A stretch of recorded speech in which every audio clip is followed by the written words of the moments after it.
Hey everyone, this is Fresh, and I'm back after a couple month hiatus here. I'm sorry I haven't been able to bring any content to you for a little bit. I had a couple of things to take care of academically, but now I'm finished. And what a way to come back than to talk to my friend Nurse here.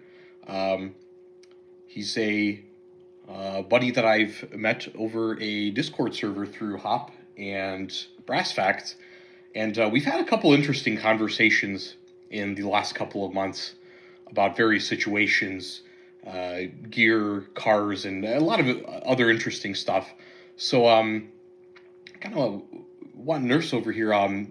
Nurse, can you kind of introduce yourself and maybe give us a little bit of a background on who you are, what you do, um, however length that you want to elaborate on that. Sure, Fresh. Probably no one has ran into me on the Discord servers, considering I excommunicated myself from a lot of them. But my handle on there is NurseDude, and I've been trying to get back into the various different communities over the years. But let's see, I off-road a lot. I got a couple crawlers that I go around with. Originally was out of Idaho, but now I'm down in Arizona. Like to shoot. I'm a professional nurse, and I like to tinker with a lot of things. I'm always willing to modify or improve on stuff, and so as far as background, I had a lot of industrial machining and manufacturing background for employment, and then before that, I was in the military for a number of years in the Army, and now I'm doing the nursing gig. So I've worn many hats over the years, and it's gotten me a lot of skills. Yeah, so thanks for that. There's really a lot to go off on that I'd like to elaborate on. But first of all, maybe as an aside, when you were in the military, what kind of position or rank or branch were you serving in at the time? I was in the Army and originally enlisted as an MP, and then I decided to go to college and I did green to gold for a while. Unfortunately, I ran out of money and time, and I'm not unhumble enough to admit that I was a dumb kid at 20 years old.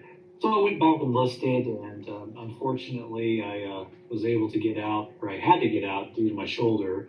I played lacrosse in college for a D3 level, and I completely separated my right shoulder, so couldn't pass the PT test anymore. But the majority of it has been kind of squad level, platoon level based stuff with a little bit of company level stuff. So that's typically kind of where my training lies as far as the military is concerned.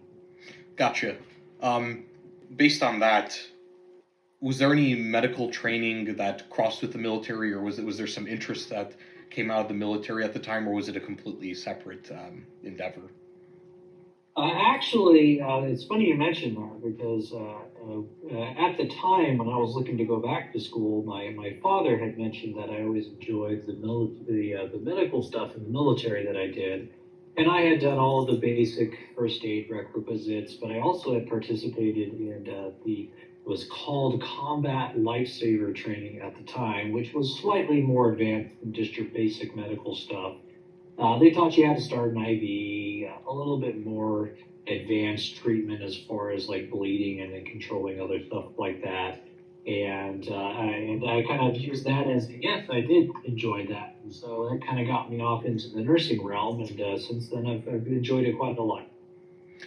So the reason I'm prying on this particular part here for those who are listening, so you guys may notice that this is kind of a optics and shooting channel, but I think once and I've committed thus far, if this channel is going to be a bit well rounded, is I haven't talked about one of the most important parts of your kit and your field craft that one needs to hone in, and I think it's the most neglected typically in, if you want to call this kind of a community, it's to do with medical work, your med kit, and kind of the knowledge of how to stop a bleeding, how to treat wounds. And it's also partially why I have Nurse on here. What are some of the basic pieces that let's say, a concerned citizen or somebody who wants to learn more about these particular skills as a civilian, or even as a military guy who hasn't had this particular experience in their branch? Um, what are some things you typically recommend when it comes to starting a med kit? And perhaps you can elaborate on what you use as well, especially as a professional nurse.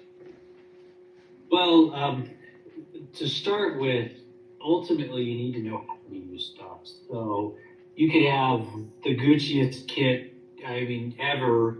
And when I had worked at the state penitentiary in Idaho, I was one of their medical response nurses, and I had a big old duffel bag that I dragged around with me. But if I had not known how to use those items, they would have not done me any good. So the best advice I could give is go find a basic lifesaver class or a first aid class that is granted civilian oriented, but it will get you started. The Red Cross is really good for that. You can even go down to your local, fire station and ask them, hey, where do I get training? Because I like off-roading, I like hiking, I like public hunting, and I want to be able to be prepared in case as an example, one of the off-road clubs I belonged to when we lived out east, they had a winch line snap, which the metal lines actually store energy because it expands and stores energy, and then it snaps like a guitar string. And one gentleman had almost lost an arm, and unless they knew how to use the medical stuff, he could have lost his life on top of that. So being able to how to know to use your stuff is a really big one. So that would be my first advice. Moving on into that, scaling is another thing that I think lots of people kind of, I would say, know how to do, but don't really realize that that's also for your medical gear too. Example being, you don't want to rip out your abdominal bandage to be able to fix a boo-boo on your finger. So you're going to have a small things, you're going to have medium things, and you have large things. For example, in my backpack that I carry around every day, it's my normal backpack, either if I'm, when I was going to class, when I was going to work or whatever, I got a little boo-boo kit in it. So that way if I cut my finger on something, or if I, have a hangnail, I can be able to throw a Band-Aid on it, right? But then in the back, I have more of a trauma-based kit with a couple tourniquets, a naso, a few bandages, things like that. So it's that way I can kind of tailor it and scale it to what I'm doing when we go off-roading. And then I have my big med kit, which is kind of more focused on, I would say, kind of like your actual true medic or corpsman kit, where it has a little bit of everything in it to try to get me around through the day or the weekend if we're out off-roading, wheeling, or we're out practicing and training for shooting. So that's kind of where I go with that as far as it's concerned with kits as far as scaling is concerned. When we were talking last couple of months, when you showed me some of the ways that you spec out these kits in particular, I saw the different functions of them, the scalability of each kit depending on what kind of trips you would go on, the duration, the type of things that you expected, the risk levels of those particular trips. And it made me think that there's quite a bit of things that can go wrong, and therefore quite a few extra tools that you need to address some of these issues. Because I think one of the big things, and maybe it's a question I probably should have asked even before, is why the heck would you want a med kit if you've got a gun, you've got ammunition, you've got all these crazy tools, you have imaging devices, night vision. Why in the world, as fairly prepared individual, you say, maybe perhaps we can use the term resourceful individual, why would anyone want to have a med kit? And I think you've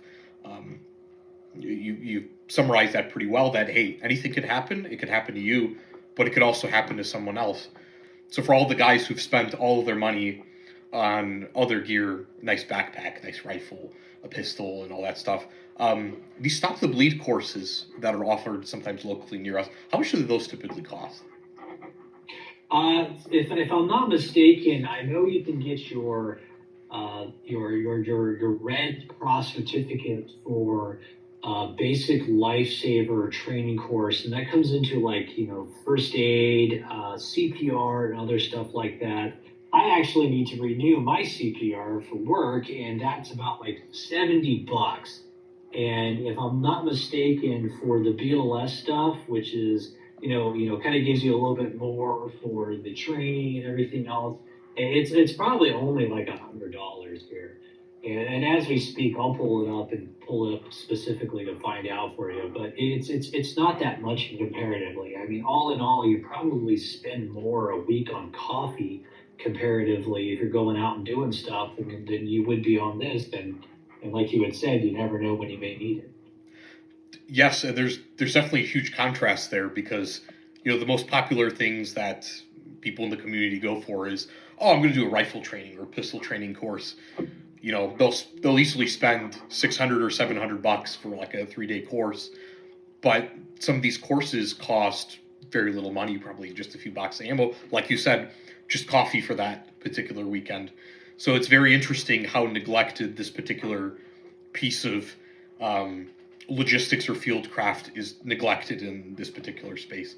So that's very interesting. So this should kind of be a clue to some of you guys of how important some of this is because, you could be taught to do the offensive stuff and maybe some of the defensive stuff, but what if your plans go awry? Well, the cost to benefit analysis for learning these particular skills for your community and for yourself, if something were to happen to you, is these skills are so significant compared to the cost, the benefits to cost ratio.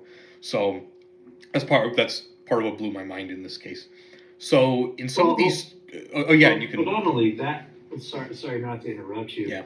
Fretch, but not only that, but I mean, it even applies to work. So you need to know how to use a Heimlich maneuver in case somebody starts choking in the break room, right? And on that note, so I pulled it up, and on redcross.org, they have adult and pediatric first aid, CPR, and the automatic defibrillator for $90, and that's an online and classroom blended learning. And it looks like it's about 2.5 hours for the classroom portion, and the rest of it's online. Quite frankly, it sounds like $90 well spent. Yes. And then on top of that, if you have kids, doing CPR and doing the Heimlich maneuver for children and infants is very different than it is on adults. And so being able to have that skills to be able to do that, really helps out too. Yeah, absolutely. I'm glad you brought that as well because a lot of people in this community or who might be watching this, they have they have a wife and children potentially, and being able to know these differences and being able to react very quickly if their child has a simple accident or they're choking on something or if you have a swimming pool, there's a drowning incident or small toy. This will help you in any domestic situation that may arise before paramedics come in. It could be absolutely huge. It could be the difference between going to the emergency room and solving a situation very quickly. So this is not just LARPing. This is really basic stuff that people knew way before they came to offensive tactics. Oh yeah. Well, not only that, and one thing to point out too is that I know the vast community here, especially in the shooting and tactical hunting world, is very concerned with the "oh well, it's not my problem" type idea stuff. The majority of states do have Good Samaritan laws, and obviously, I'm not a lawyer and all the other fun. I'm only here for entertainment, not giving medical advice. But most states do have Good Samaritan laws, and so if you are there with good intent, you're typically covered by that Good Samaritan law. So, with that being said, when we lived out east, I actually wound up, I guess not necessarily accidentally, but matter happenly, saving the 2-bit drug dealer that lived downstairs from me. I saved his life from having my med kit that I ripped off my kit and took it down there. And didn't even have to fill out a police report. Paramedics get saved. Thank you very much. And then off they went with them. So there's that to be said too. Yeah, that's good to know. And your med kit and those med skills, hey, it's not just for you and your friends. Sometimes it might be a particular perpetrator. I'm gonna play a little bit black and white here in this conversation, but hey, even sometimes the bad guys need a little bit of help too. And I think that the philosophy of compassion there for everybody, I think, is very important to sometimes have a conversation with yourself and your fellow group there. I know over there, perhaps sometimes rustling in the background, you have a little spread of the of your various med kits there. What are some examples of your different setups that you have? Let's say we keep the context here in a tactical situation, and we can split them into some of the practical or everyday carry type of thing. What's some of the gear that you've been putting together recently based on some of the conversations we've had when you were kind of... Sure. Primarily, I found it's ITS Tactical. I found them many years ago, and quite frankly, what had originally drawn them to me was the shape of their pouch. I know it sounds weird, but the pouch is really nice, and it opens up very well. And the particular brand that they use here is a Zulu nylon gear. It's a nice big opening up front and actually kind of accordion it out a little bit. And so that way you're able to get to your supplies very quickly. And on top of that, their kit that comes with the pouch is actually a pretty good little starter kit. So specifically, it has some combat quick gauze on it for quick clot. It does have a decompression and a naso.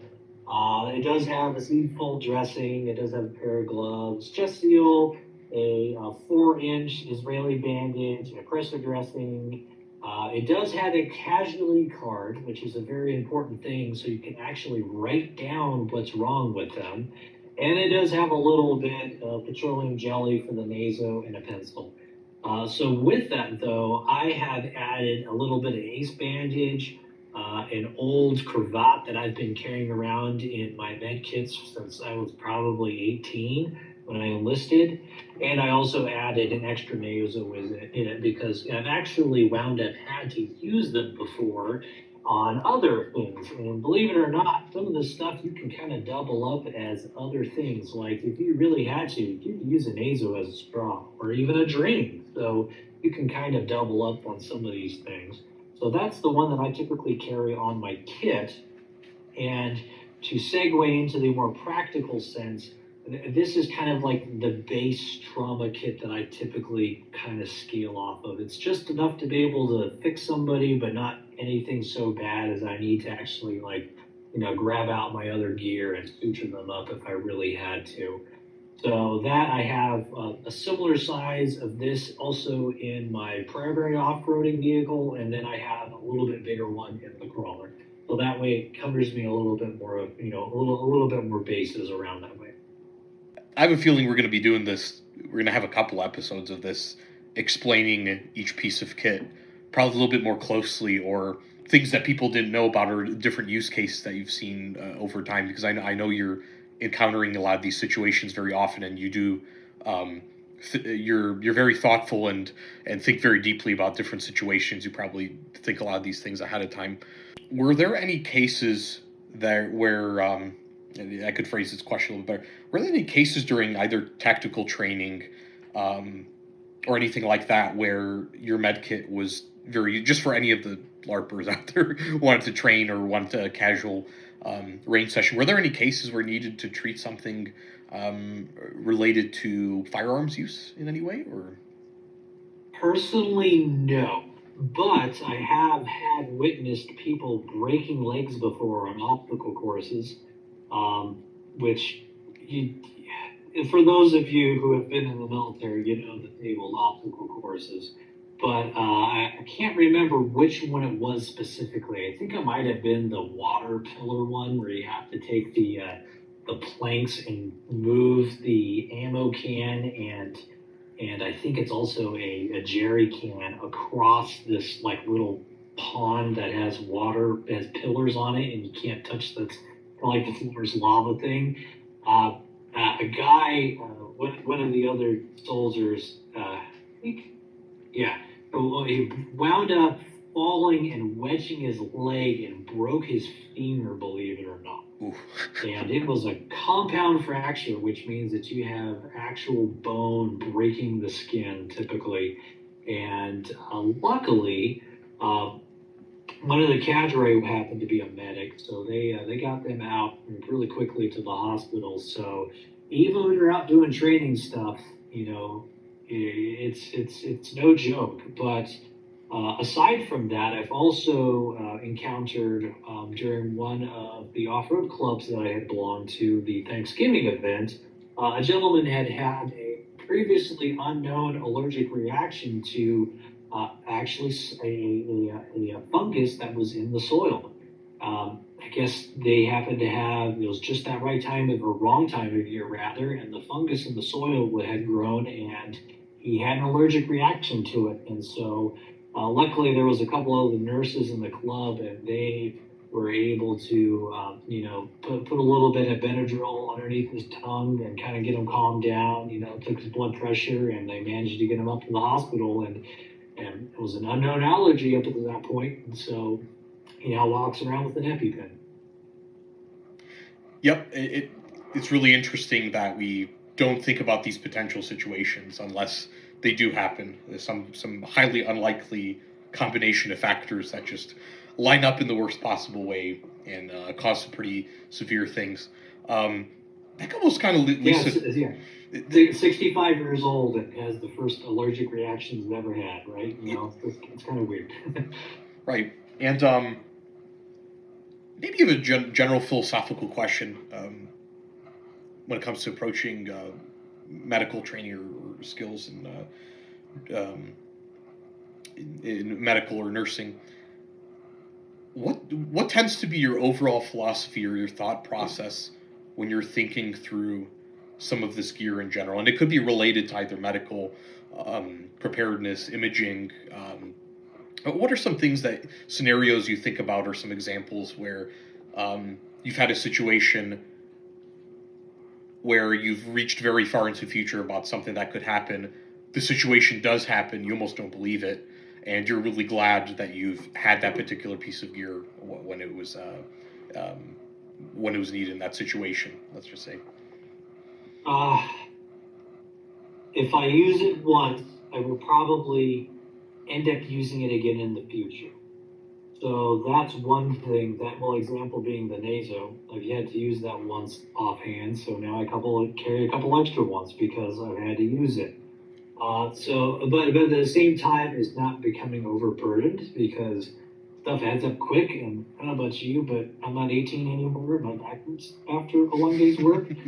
So, and my knee acts up a little bit too. So I don't want to carry more than I have to. So typically I try to figure out what my baseline is, and then I kind of tailor it to a general purpose and or a specific need. Example being my big APAC has a little bit more of, I would call them more sustainment medical stuff. Like I have, painkillers in there, I have sunscreen, I have some electrolyte powder, I have a suture kit just in case I really have to do that, which quite frankly, I would not want to have to do that, but if I had to, I have a stethoscope, I have that type of stuff in it to where it's a little bit more of the sustainment end of it as opposed to directly, being able to respond to the immediate here and now. Like if you're out on a hike and you realize, oh no, I forgot my sunscreen, boom, I can pull out of that kit. I can give you a little bit of sunscreen and off you go. Or you get a bug bite and, you get hit bit by a nasty mosquito and your arm starts to get a little inflamed. I got some Benadryl, things like that as far as the little bit more like sustainment organizing with. That one's in my big APAC, which is essentially a backpack in itself. But it does have some room to put my own gear in it too, so that way I'm not having to carry 2 bags around.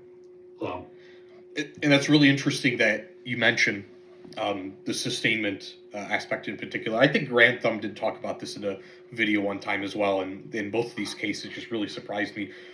Let's say a person's very squared away with their med kit. They did a lot of research, they go on a backpacking trip, let's say the first or second time, in a faraway area, let's say the mountains or the plains, and then they forget, oh, sunscreen, basic sunscreen, or Neosporin, and disinfectant, maybe an anti-itch cream that could be used for the shoe, for their feet in particular, if they're walking in the wet all the time. You have like a trench, I would call it trench foot, but there's various other similar conditions that could happen along these trips. They forget some of that basic stuff that they normally would have thought of before they got obsessed with the LARPing medical kit aspect. And so I'm really glad that you mentioned that, because some of those basics still need to be in your kit.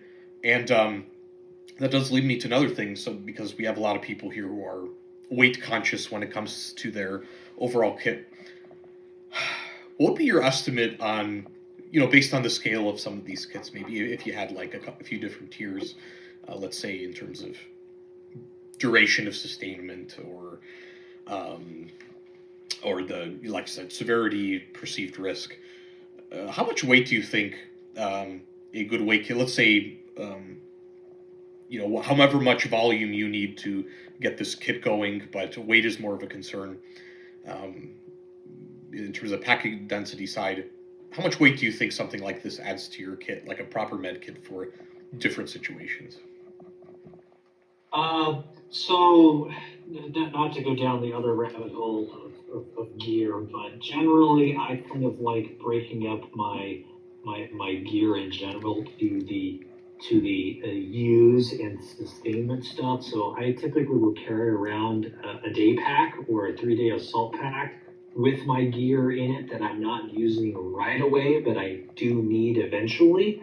And so the way that I kind of break it down is I have my IFAC either directly on me or stowed away in a compartment in the 4x4. And I mean, I would probably say most everyone kind of knows how big an IFAC is. It's kind of like, kind of the size of a box of medical gloves, right? Yep.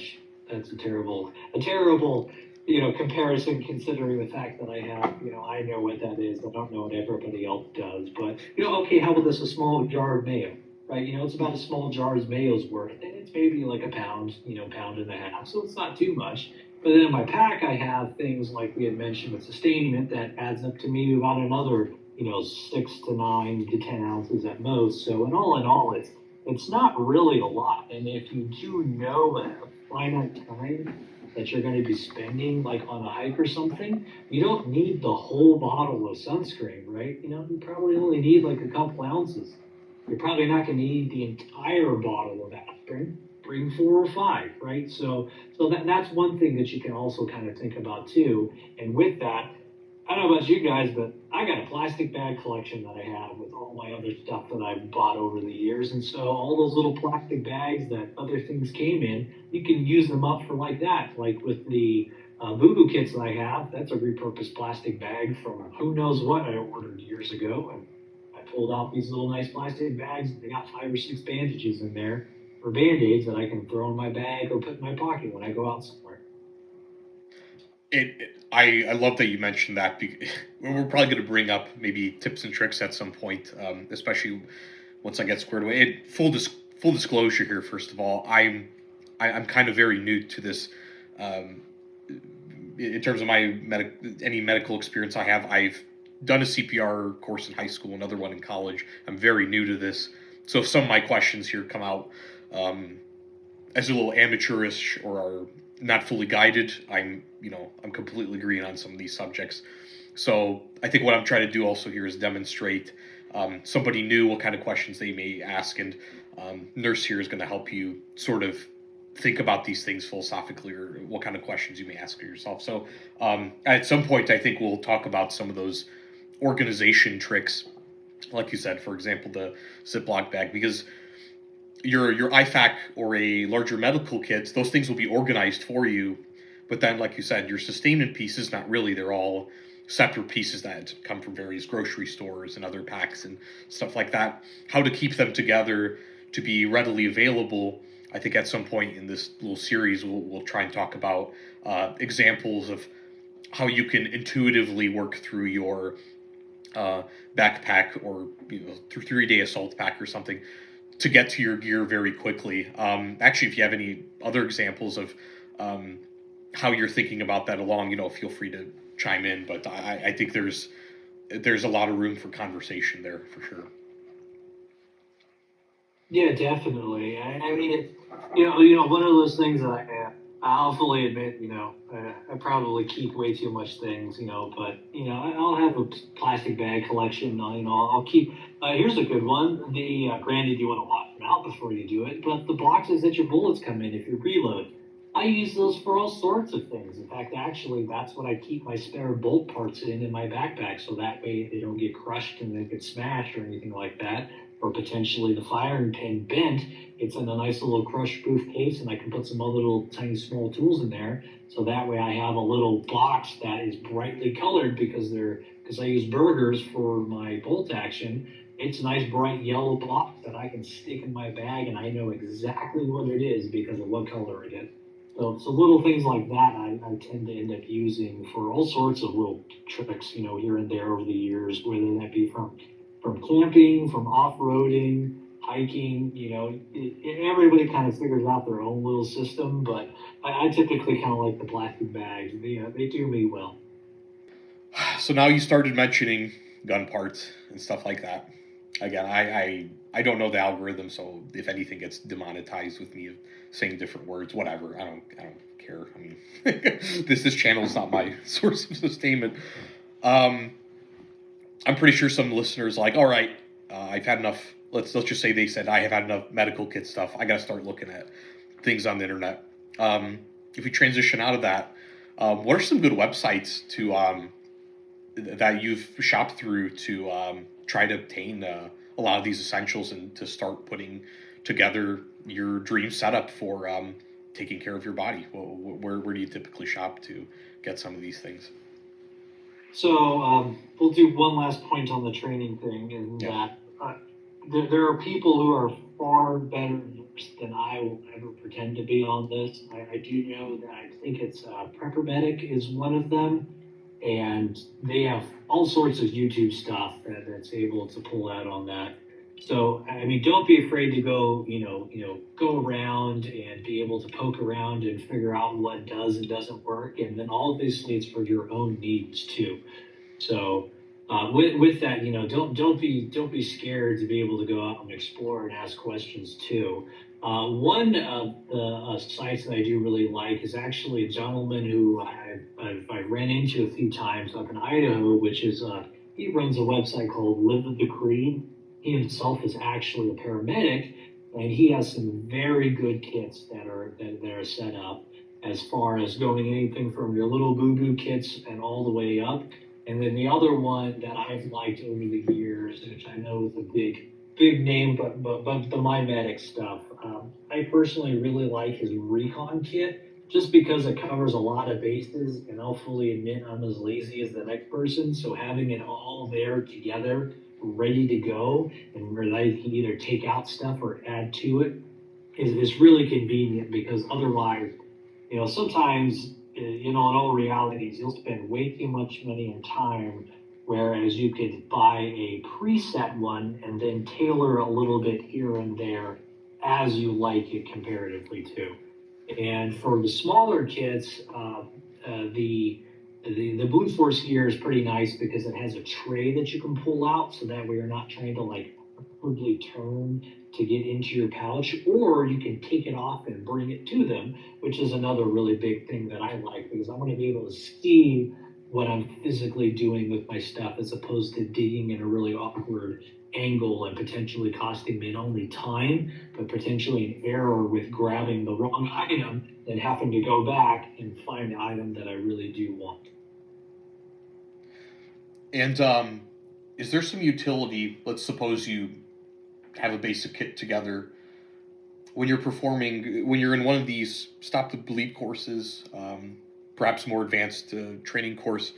Um, does it help having a basic medical kit to kind of practice with your particular setup? Let's say your ingress, egress, strange angles. Do you think it would help sometimes bring this kit to try and see how it works, maybe explore some of the kit's strengths and weaknesses, perhaps. I personally don't know if I would bring my kit to a class. Only reason being is because things can get lost or stolen, and typically they have supplies for you. Mhm. But on the other note, is that if you're out training with your buddies, and or let's say you're doing a really easy off-road trail run, somebody falling over pretending that they broke their leg is nothing that's to scoff at, because that will actually cause you to go get your medical kit, go where is what, and you pull it out, and you may not necessarily open it up and actually physically use the item, but then you'll be able to go, I know where this bandage is, it goes here. Or, oh, I need to be able to feel a pulse on his leg, where is the femoral artery and where am I going to be able to put it on the inner thigh to be able to find it to see whether or not that artery's been potentially ruptured. So things like that is something that I picked up from not only with my nursing school stuff, where we would have those kind of mock exercises here and there, but then also when it comes to the military stuff, because you'd have that happen. You'd have a cadre. I mean, heck, I was even the cadre that did it at one point in time, where we were coming out of the chow hall and I pretended to faint, and they had to figure out what was wrong with me. So being able to have that little bit of the unknown and kind of practicing it too is definitely worthwhile, because I mean, you practiced how to draw from an unusual angle. Why not, pull somebody aside in the morning before you go out hiking or whatever and go, hey, you warn everybody so they don't freak out, but hey, when we're around a little bit after lunchtime, you're going to fall over and pretend you broke your ankle and see what they do, so that way they can at least, kind of practice the skills and practice responding to it.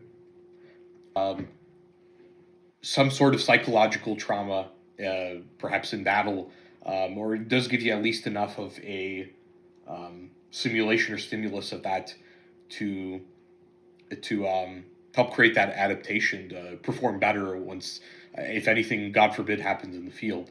So that's a really amazing point there, actually, and that's probably something I'd like to try with a few people once we do a bit more general fieldcraft training. Once I'm able to find some of this stuff in my state, so that's a really, that's excellent piece of advice right there, nurse. Oh, I thank you. think transitioning out. So let's talk about the dessert here a little bit. So yeah, you mentioned rifle parts, bolt carrier groups, stuff like that. I know you're a nurse in your profession, but you also got some cool, you also got the skills to be dangerous a bit here. Let's talk rifle setups. You and I have been talking about this for quite a bit. Every day there was a new part that you were researching very carefully when it came to your setup, and I'd like to take this time to kind of discuss as well. I know you're careful about your med kits. Let's talk about the thought process that went into your latest rifle build. We could, there's probably a few ways we could do this. We could probably talk piece by piece. I'll just probably spitball, and I'll do it part by part, because you probably have all that stuff memorized too. How about this? There's a lot of issues people are having on the internet, especially lately, with your 3-letter acronyms for these particular rifles, your SAWC from Nutley Fans, your size and weight constraints, all of these acronyms. People are like, oh, my rifle is a GPR, it's a recce, it's this, that. What kind of rifle were you trying to build when you were envisioning this thing, first of all? Where would this fall under our civilian nomenclature, first of all, this thing that you built? One that works for me. That's what I was trying to build, a rifle that works for me. And that is probably different from what works for you. So I don't know. I think a lot of people get hung up on the specifics and probably not too much, as far as ultimately, I think the best rifle is a rifle that you're proficient with. And that can be very different for a lot of people. Um, I have a friend who was a Green Beret, and what works for him and what he is proficient with is very different than what works for me.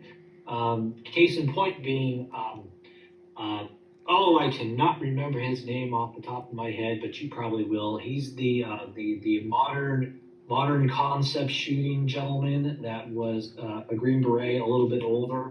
I think modern tactical shooting or something like that. Yes. Yeah. Yes. In one of his videos recently that he was talking about the history, I think of the ACOG, if I'm not mistaken, or maybe it was the SOCMOD 1 system. He had made a point in that when he first went to Afghanistan, what that would be, like 2003-ish, I think he said, a lot of the senior NCOs that he was with were still using iron sights as opposed to EOTechs or ACOGs because they felt more proficient and comfortable with those iron sights than they did with the new stuff. And so ultimately, I would probably argue that if you gave a brand new person a set of iron sights and you physically taught them how to use it, after a year or two they would be more than comfortable with them and probably go, well, I don't like red dots because I'm not comfortable with them, as opposed to the other way around. If you give them a red dot right away and they give irons, and they won't know how to use irons. So ultimately, I was trying to build a rifle that worked for me. And previously, those rifles had been 16 inchers because I kind of wanted to do a little bit more of the longer range stuff because of where I was living. And now that I'm back in the suburbia, I decided to go a little bit shorter. So I went with a Black River Tactical 13.9 with a pin and welded Huxworks flash hider for the flow that I may get someday when it's out of jail. But anyways, and then I went with a arrow upper and lower on it. I know everyone loves to argue about what to what as far as the different tiers. They work, they're consistent, and as I hate quoting him, as Lucas Blackman said, they're always in stock. So that's really nice. A BCM rail, and then a magpul stock. Internals, I actually robbed a few of the internals from my old rifle. I have a Wilson Combat Trigger in it, a OG Knights Armament Selector, a new-ish, I think, Bravo Company grip, and then the bolt carrier and bolt is a phosphate bolt group, bolt carrier group from Black River, and then their chrome bolt. And I put a regular extractor on it as opposed to a chrome one. And there's one other thing else that I did. Oh, I did the Sons of Liberty, no, not that one, School of the American Rifle cam pin that has the dimple on it, so that way I can keep it consistent. So, oh, and then I also like the Phase 5 bolt catches. I know they're old school, but I like them. And then as far as optics is concerned, I had just gotten the first optic in a very long time, and I had gotten the new Primary Arms PLX C 1-8. I like it quite a lot. It's very interesting having a 2 or 3 generations newer down the line LPVO than my old one, which was an old Hilux CMR, which is probably a throwback to like 2012. And it is a very early LPVO, but I just loved it so much I kept on hanging on to it. And then I have a, what's the enclosed Hollow Sun? Is that the 509? 509T, I believe.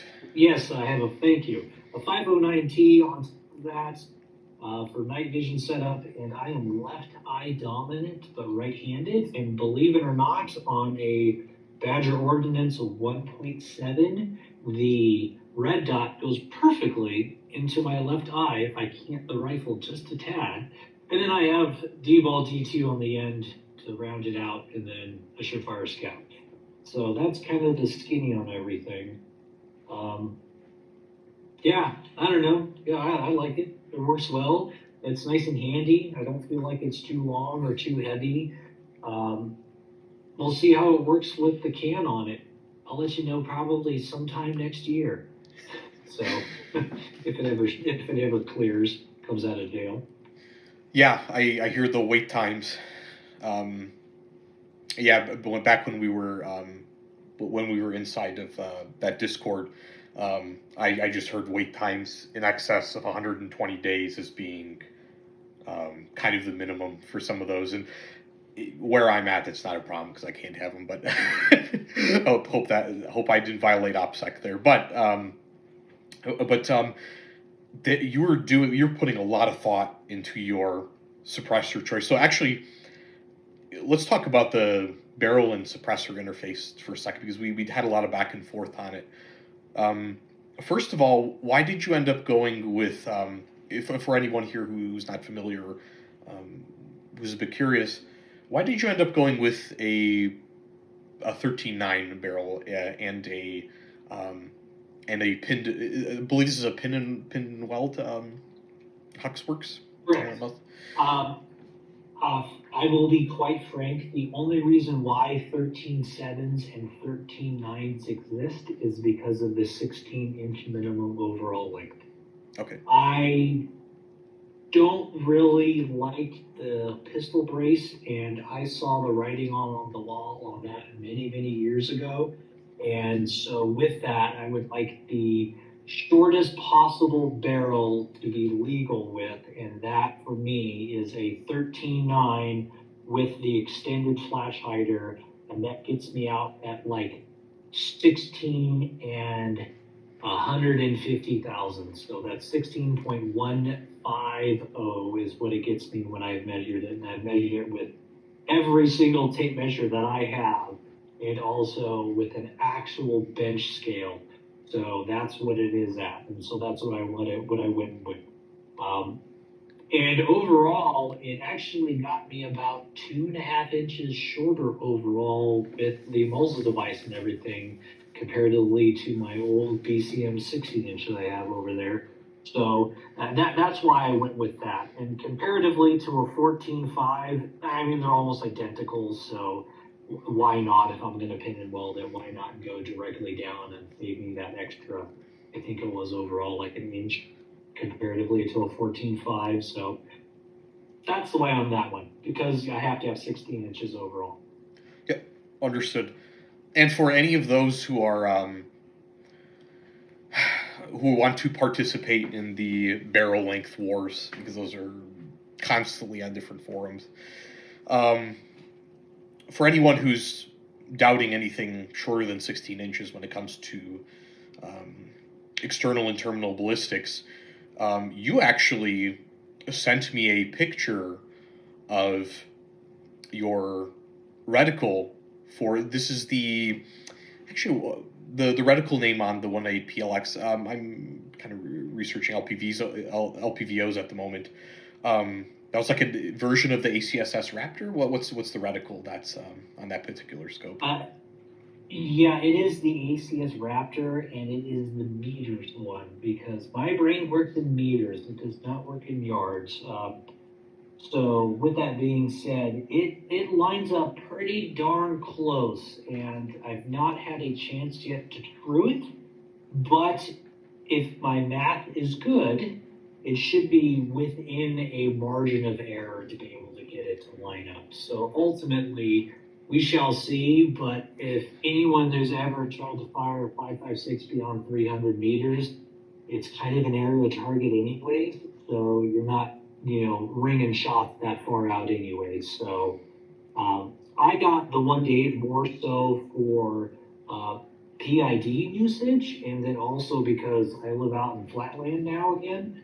So being able to get that little bit of extra visibility at distance, I found kind of important, but I did not want to have to bump up all the way to a 2 to 10 because that's more weight and a little bit more volume of optic than I would personally want. So I thought the 1 to 8 would work out well, and so far I'm pleasantly surprised with it.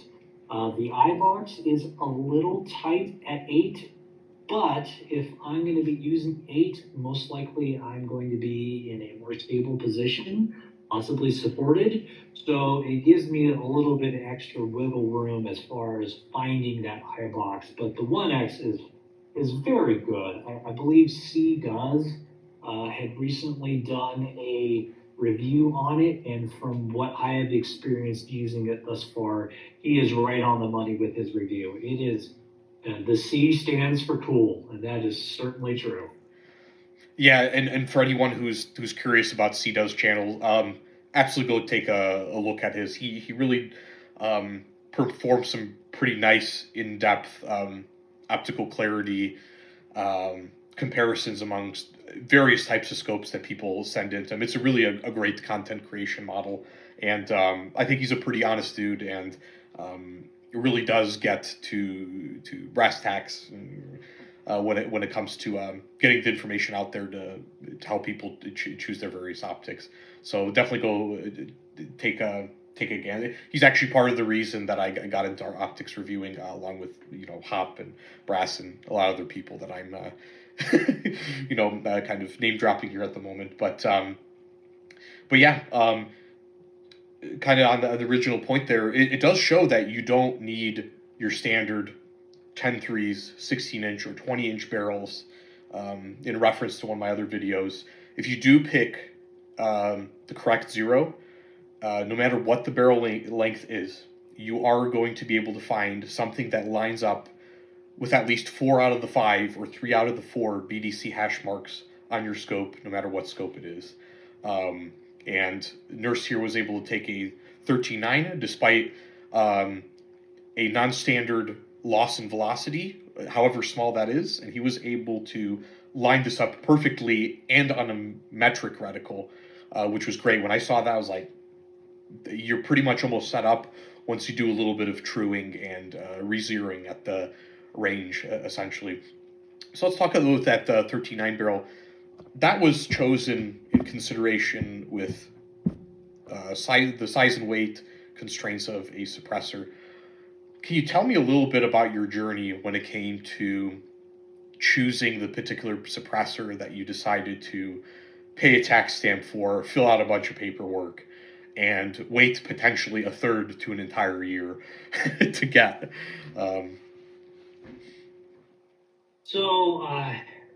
One of the big ones for me is I like getting the most out of not only my money, but essentially the items that I get. So with that being said, I looked at a number of different ones. Granted, not physically, but I was researching for a very long time. As when I was briefly living overseas for a while, and I didn't have a lot to do, quite frankly, and so I was able to have the time to be able to do a lot of this research. And what I kind of found out from what I wanted with it was ultimately I wanted the flash suppression as my number one requirement, and then it was overall length, and then weight, and then sound ultimately as I went down, and lastly weight. And the reason why I put weight at the end, and I know this is a very hotly debated topic, but I don't know about you, but I don't run around like I'm in Call of Duty with my rifle in the ready position all the time. It's most likely going to be carried a lot, and so when I do need to use it, obviously I need to be strong enough in order to work the rifle and be able to hold it up. But I'm not running around in a ready position, so weight is a factor, but it's not a primary factor. So with the use of night vision, which I think ultimately a suppressor is a must need for it, as I've shot without night vision or excuse me, I've shot night vision without a suppressor, and even an A2 gets a little barky. So with that, flash suppression, and then going down the lines for overall length, and then weight, and then sound suppression was the last one on that one because it's loud no matter what you do. So, and ultimately, what drove me to the Flow, and I will fully admit this, is it's 3D printed, and how cool is that? So that was one of the really big draws with the Flow for me. And then the final nail in the coffin was when Q Science had posted their video of their sample flow in the dark, and you could hardly see anything. And then the Sage Dynamics video also kind of sold me on that. So ultimately, that's what I went with. My actual runner-up would have been a Griffin Armament Explorer, and the only reason why on that one was my runner-up because at the time I had already owned some Griffin Armament flash hiders, and so it was a natural transition over to them. And is this your first cam? This will be my very first suppressor. So, for the audience over here, I'll probably flash a quick image without giving too much away because you really worked hard on these sheets. When you get your first can, I would say definitely. I think it definitely helps to at least do a percentage of the amount of research that Nurse did on this a little bit. I mean, he's considered everything and prioritized things such as weight, the overall length, flow characteristics, the data that, let's say, like you said, Pew Science came up with decibels, and came up with a very comprehensive way to take a look at this stuff. It really doesn't hurt, given that you're going to wait for this thing anyway, to put a little bit of time to do your math, create your pros and cons list, a decision matrix, or any kind of decision-making tool that'll help you choose the can that you're looking for when it comes to sound suppression. And also figure out, hey, whether or not you need a can too. When it comes, if night vision is a very popular thing coming up these days. This is the year 2022, but flash suppression, might end up becoming a necessary thing for this kind of thing, because if you are operating at night in any way, whether it be security or in a military setting, likely you would want your flash and noise signature to also be reduced. So these are things that when it comes to consistency of philosophy, those things need to be considered together. And you sometimes need to check your lifestyle, local laws, and stuff like that when it comes to thinking about these things. When it came to the process, this is just really logistics than anything. Filling out the Form 1, how long does it take for someone like me who's not familiar with it, who's only seen a few cans in person, let alone in action? How long did that process take before that official waiting period and tax stamp to It's do actually a Form 4. The Form 1s are when you manufacture your own suppressor. But the Form 4, if you go to a place that has a silencer shop kiosk, it took like a half an hour, all said and done. I mean, how about this? I'm having more problems and more headache trying to get my fingerprints done for my nursing license transfer than I did when I did a can. So there you go. So, well, there you have it, Commanders. If you're in a free state, go find a nice, reputable shop, get to the kiosk, and just get yourself a can. Yeah, it was unimaginably easy. I mean, seriously, it was. I don't know, a few questions here and there. The shop owner had made sure that I was getting the correct type of thrust that I needed comparatively, and did my fingerprints, answered the questions, did all the legal paperwork, paid my fees, and I was out the door. I mean, quite honestly, it probably took about a half an hour, all said and done. So, not quite like Europe where you can buy it off the shelf, but it's been drastically reduced in terms of inconvenience, which is great. So. Oh yeah, I mean, quite frankly, I think Silencer Shop, when they did the kiosks, probably single-handedly revolutionize the silencer industry with being able to do that, or suppressor industry, however you want to call it, because it is really just that simple to be able to do it. Yep. And that leads me to so you mentioned weight being very low on your list of different constraints in this case. You made a really good you made a really good point with the fact that most of the time the rifle is going to be slung up either on your back or on your chest. And when it comes to various shooting positions, there's a very good point you made to me probably a month or so ago. We'll talk maybe briefly about tactics here. So some people in the community will talk about, are you under suppressive fire, or are you dealing out suppressive fire in the various positions? Are you standing? Are you running? Are you in the prone position? You gave a really interesting take about being in the prone, which might quell some of these weight issues that people have when it comes to considering different options. So I'll give some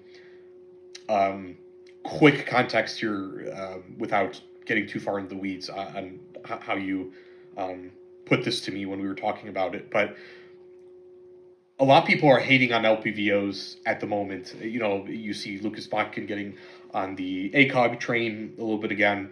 To some extent, I've gone on the Prism train, and this is, you know, this is probably, maybe it's just a phase for being in my case or something like that. But I've gone on the Prism train. I got obsessed with keeping the setup as general purpose as possible for everything I can encounter, but keeping it as light as possible. I was very careful about those things. But then again, I still see a lot of people, no matter what their stature, their weight, their musculature, their general strength, still using LPVOs, not even just in competition, but in still in tactical circles, sometimes in conjunction with a piggyback night vision, a setup which probably is in excess of 8 pounds. So with that in mind, and with how you prioritize weight in this case and the different shooting positions, can you kind of reiterate what you told me there when it came to some of those general tactics? I know it's a bit of a course cut here, but what was your take on that at the time? So this is probably the veteran in me talking, but I don't plan on fighting standing up because that makes me a bigger target. If I'm down in the prone, I'm not only stable, but it makes me a smaller target. So, with that being said, I don't plan on running around in the ready position all the time. Granted, I might fire a few rounds responding to something if we're out. For example, like let's say we're at Milsom West and we're out there going out and we're fighting the good fight against the UN as the Soviets. I think they do UN and Soviets still, don't they? Yep. But with that, I'm not going to be standing there out in the open. I'm going to get down on the ground and make as small as target as possible while also being stabilized by either my magazine or perhaps maybe I took off my pack after I got down in the prone to return fire. So that way I'm the smallest possible target. And with that being said, ultimately, yes, an 11-pound rifle is not the most fun to be able to carry around all day. But if you look at what our grandparents, had, or I guess great grandparents now too. I mean, the M1, the Grand was 9.5 pounds, so it's not out of the realm. And also, our 9.5 pound rifles far outweigh in capability than a 9.5 pound M1 because we're able to put lasers, illuminators, both IR and white, a scope on it, a telescoping stock, a suppressor, and maybe even a red dot on it and have it be at that same weight so you can do far more with it. So, and even then, if you do an M16A2, which is the one that I had, but you're still getting into a hefty weight. So I mean that one's already into the 7 pounds range. So yeah, I mean weight's where you need it, and for me, having the weight in an optic and potentially an illuminator and a light is worth it comparatively to just having an iron sight or not having a light at all.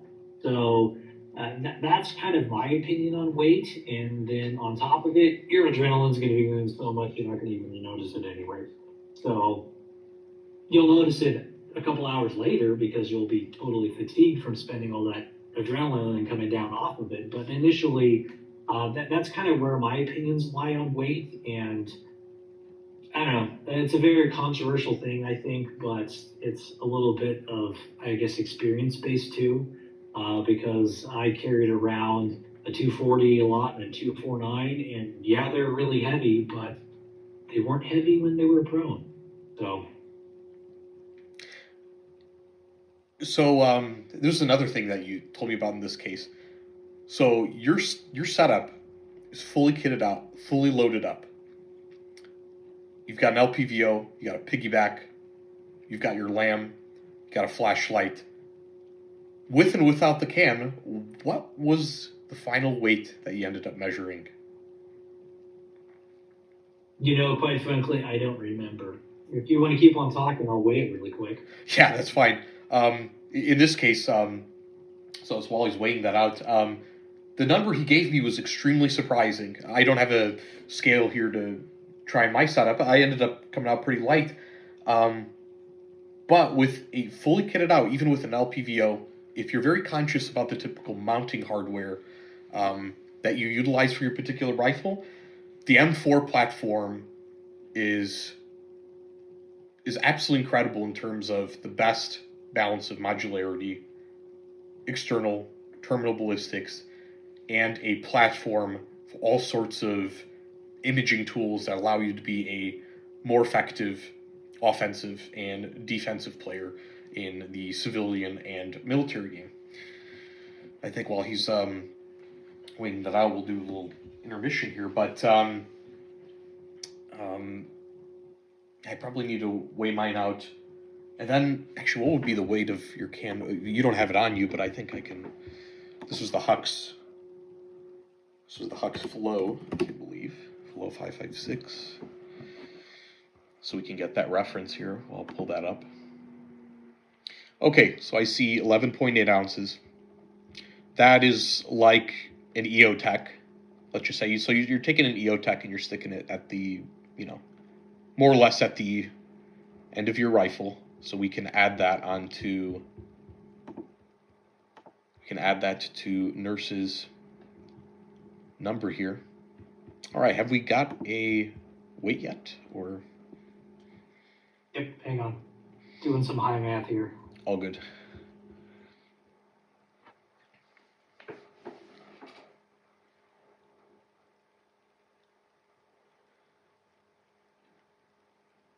Hey, what do you know? The exact weight of an M1 Garand. So exactly 11 pounds? No, 9 pounds, 5 ounces. 9 pounds. 9.5 pounds, excuse me. 9 pounds, what was that, 8 ounces? 9 pounds, 8 ounces. This is before a suppressor. Correct. Into a sticky situation, then the 9.5 pounds of an M1 into a sticky situation. Yep, 100%. And I think that with that, guys, do you have any other closing thoughts here, Nurse, for any of the viewers out here, or little tidbits of information you want to share before we adjourn? Don't be afraid to say I don't know. Yep, that's a good point. I'll probably echo that too. There, when I was first looking into this, I thought just research was enough. You have to get out there to actually try things out. You don't know until you really know or have experienced those things.